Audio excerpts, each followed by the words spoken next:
বিসমিল্লাহ। আসসালামু আলাইকুম। আজকে আমি রান্না করতেছি চিংড়ি মাছ ভুনা টমেটো দিয়ে।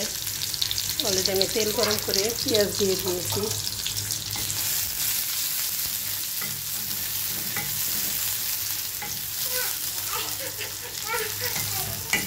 যাও তুমি জামা পরে আসো, রাইসা সুন্দর জামা পরে আসো, যাও।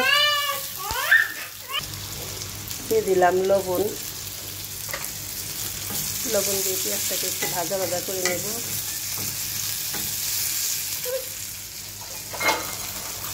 টমেটো কুচি,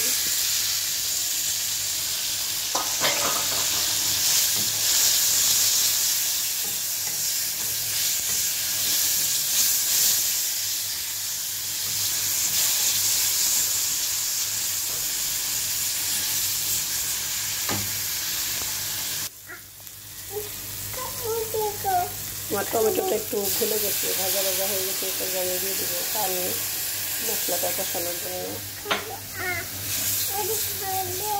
কি খাবা? ওষুধ। ধনিয়া গুঁড়া,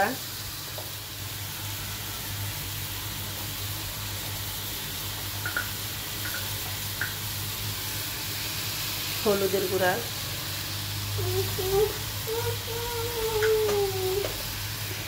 কাঁচামরিচ,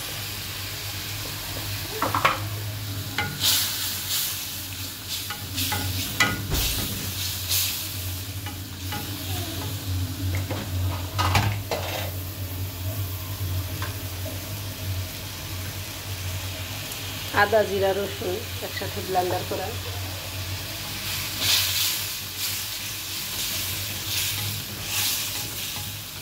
এবার 5-7 মিনিট মশলাটাকে বেশ ভালোভাবে কষিয়ে নিতে হবে।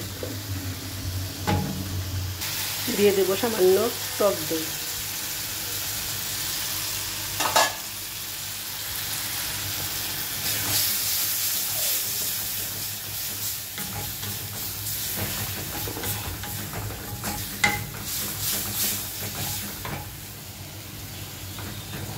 এই টক দই দেওয়ার কারণে চিংড়ি মাছটা অনেক স্বাদের গুণে স্বাদ বেড়ে যায় আর কি।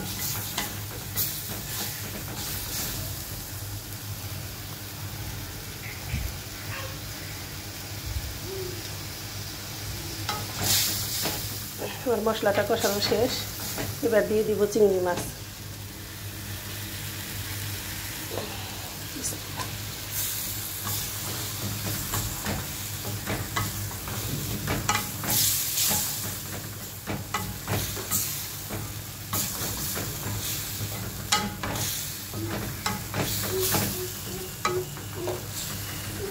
কি হয়েছে?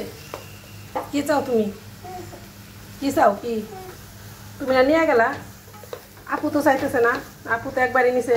রাইসা তুমি কেন দুষ্টমি করতেছো?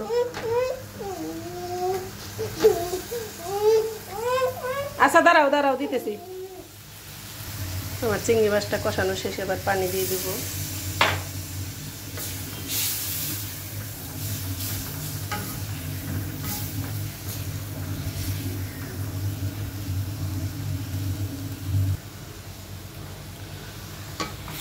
পানিটা দিয়ে আমি বেশ কিছুক্ষণ জাল করে নিয়েছি। তার আর একটু নেড়ে দিব।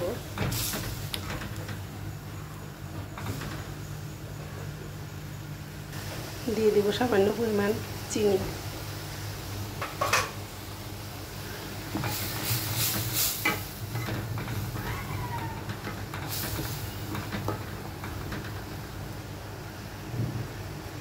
এ পর্যায়ে এসে আমি লবণটা চেক করে নিয়েছি, আমার লবণটা ঠিক আছে। এবার একটু ধনিয়া পাতা দিয়ে দেব।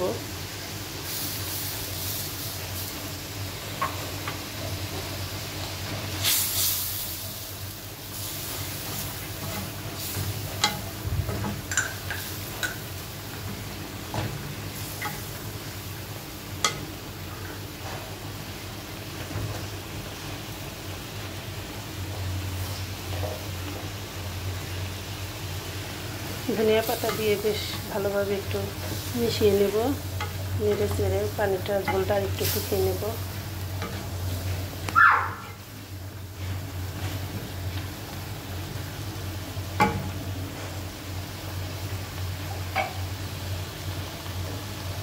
আমার রান্নাটা এখানেই শেষ। দেখতে পাচ্ছেন পানিটা ঝোলটা একবার টেনে গেছে। আমি এরকমই রাখতে চাইতেছি, আমি আর ঝোল শুকাবো না। সবাই ভালো থাকবেন, সুস্থ থাকবেন, 5 ওয়াক্ত নামাজ আদায় করবেন। আল্লাহ হাফেজ, আসসালামু আলাইকুম।